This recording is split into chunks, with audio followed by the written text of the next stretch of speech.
There are three common mistakes that most returning residents make when they move back to Jamaica, and it makes their return and their readjustment unnecessarily protracted, and it delays any needed pivoting. What are they?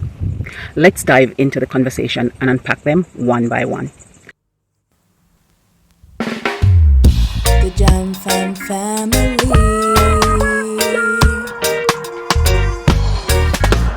Jam Fam, come hang with me.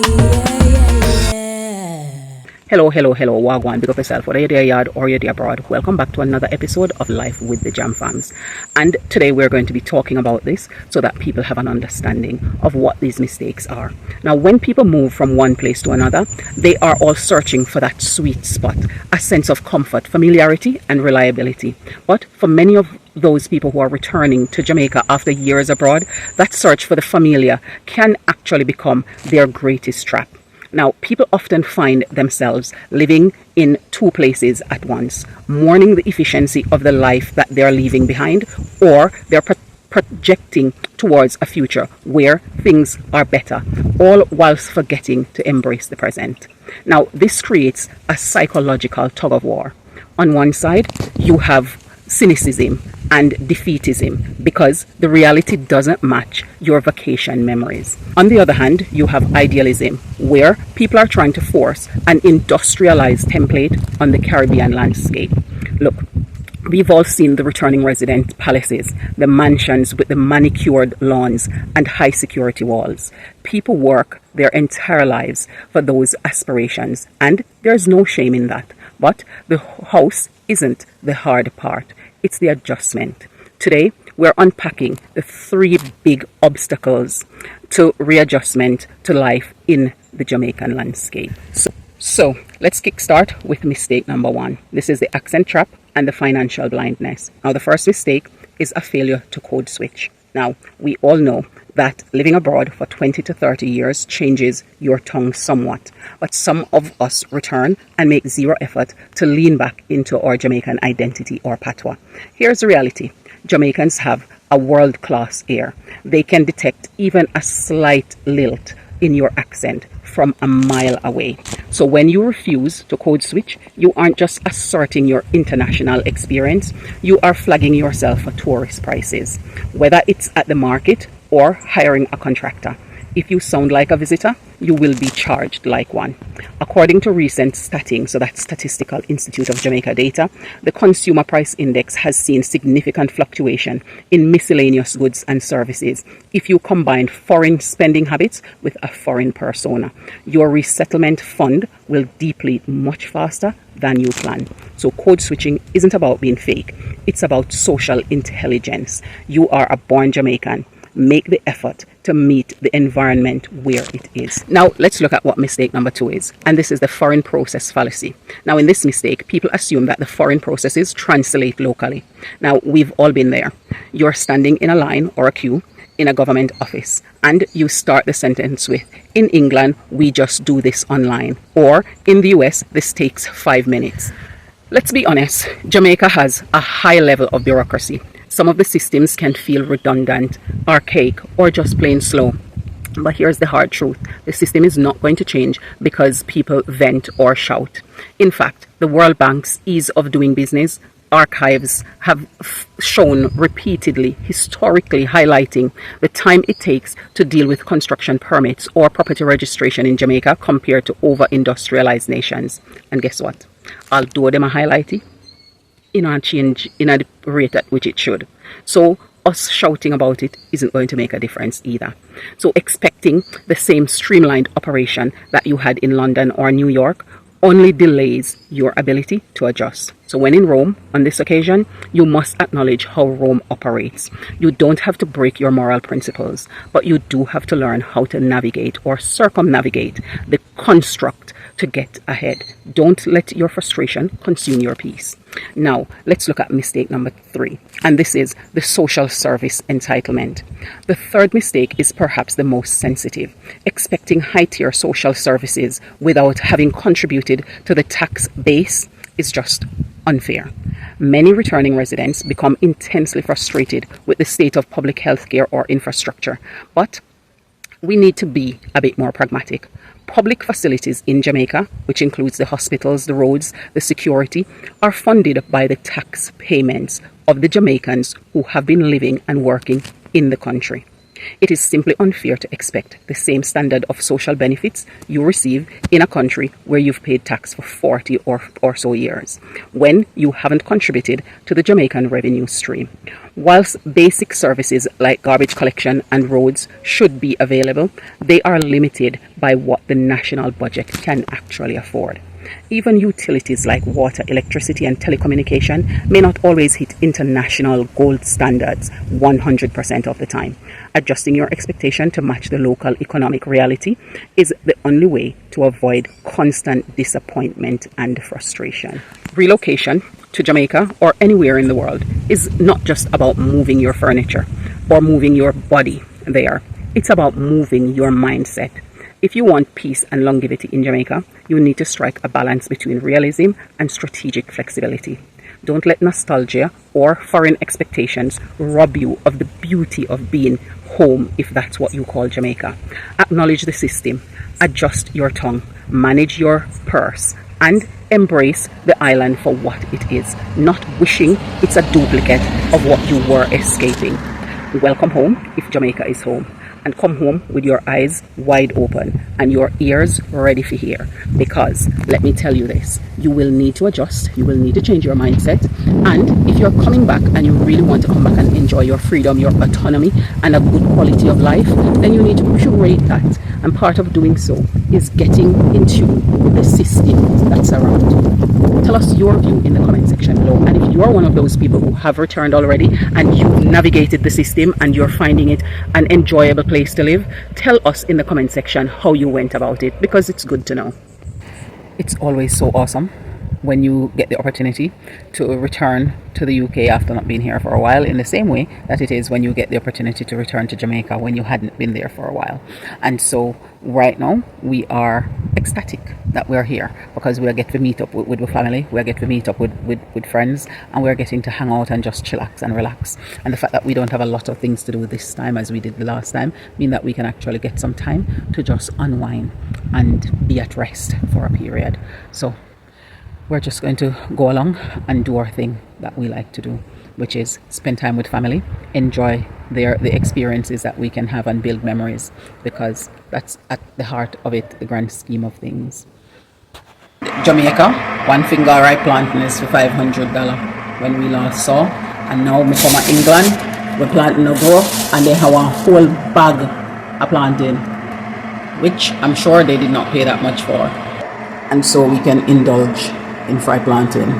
So this is the bit we just start to get ripe, and then we press them. So I'm going to go eat now, and hopefully when we go back to Jamaica we can buy plantain at a more reasonable and cost efficient price point. Bon appetit! Today we decide that we're just going to chillax and relax in our pyjama and sit back and get on with just doing. So them two people over there, so Eliona and Keisha, are busy doing relaxation. So we're doing a pyjama day, and they are just going to be on their devices playing and catching up and chatting to one another about all sorts of something. And right now I feel like I need to leave them so that they can get on with their things. See, one nod this one, the other one over this are giggling agreement. And I'm going to go spend time with my mom and dad, because they are happy to have me around. These ones are busy with each other after how long not see one another in person. Mind you, they talk pretty much every day, but then get to spend time together now, and I'm happy for them. So I'm going to go. And here we are, relaxing in the backyard. Dad is doing rather well on his recovery journey, and we give praise for that. And my mom is over there relaxing today. Yep, she's chillaxing. She go have our brunch with our friend visiting, and now she's back home, and she make dinner already, so we can come eat dinner. So we're going to do just that. And she was just talking to somebody. What the person say? The person that talked up on the phone.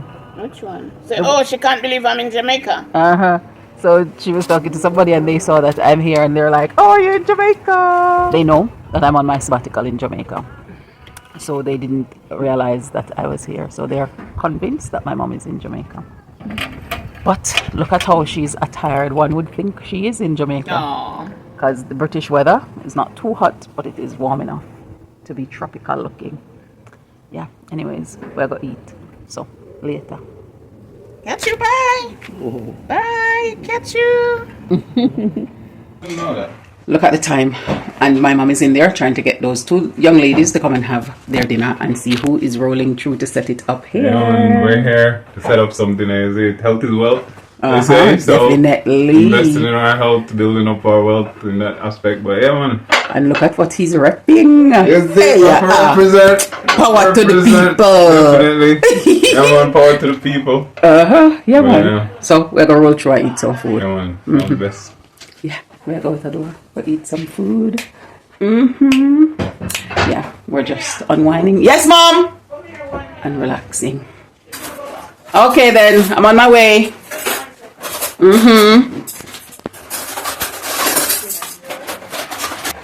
And this is what I'm going to have.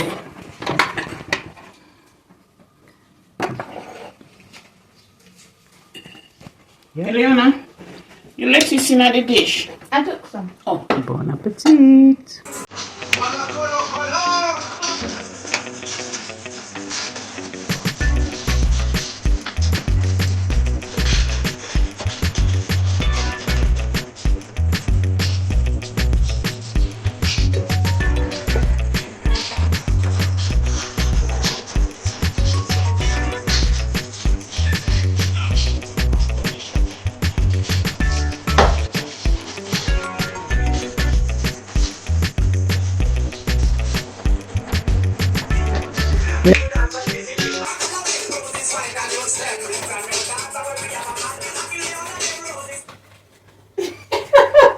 And this is my mom's garden patch as we wind down, summer wind down for her, and this is it.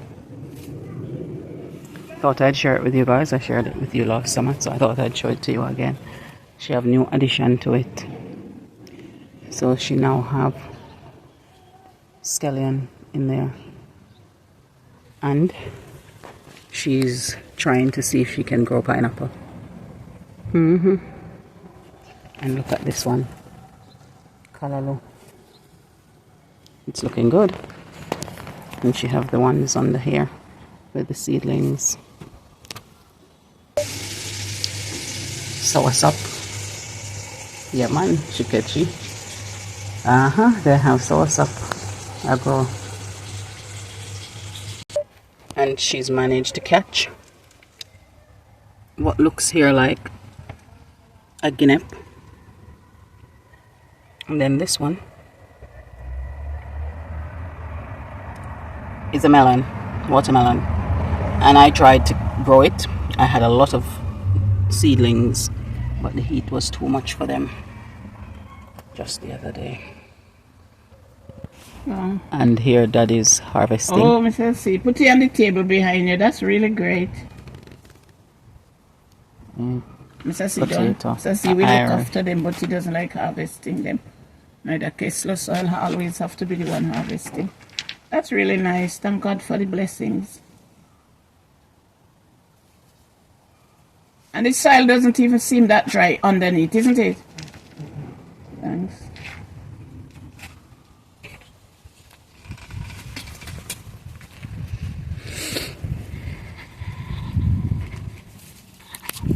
And that's what they're getting out of there thus far.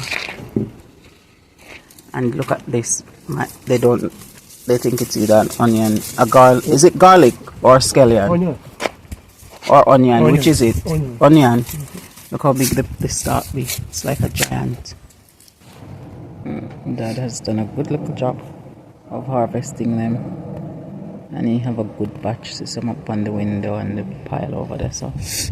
And so he'll just replant But as Mom was saying, we're tilling the soil and changing it to another crop first. And you said that this crop was not as abundant as last year's. Before we had more, we give away. We have a whole box. But it's the same. I think it's the weather, the amount of heat what we have from the other day, because we had the same thing. Not even as big as before. We had the same thing in Jamaica with our pumpkin. Well, of course, we had the some goats would keep coming in, but the weather also affected it. First, we had too much rain. Then, when the rain stopped, we had too much sun, and so we didn't have as good a harvest either. But we give thanks. We still give thanks.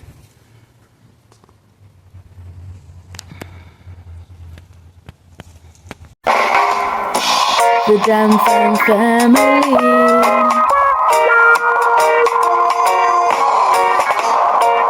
Where Irie living the good life.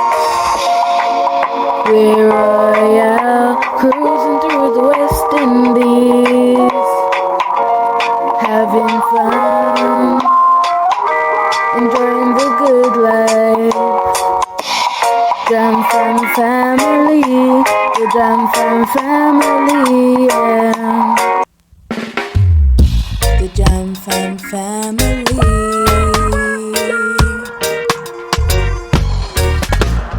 Jam Fam, come hang with me, yeah.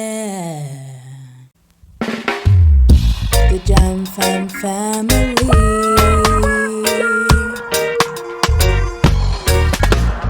Jam Fam, come hang with me, yeah.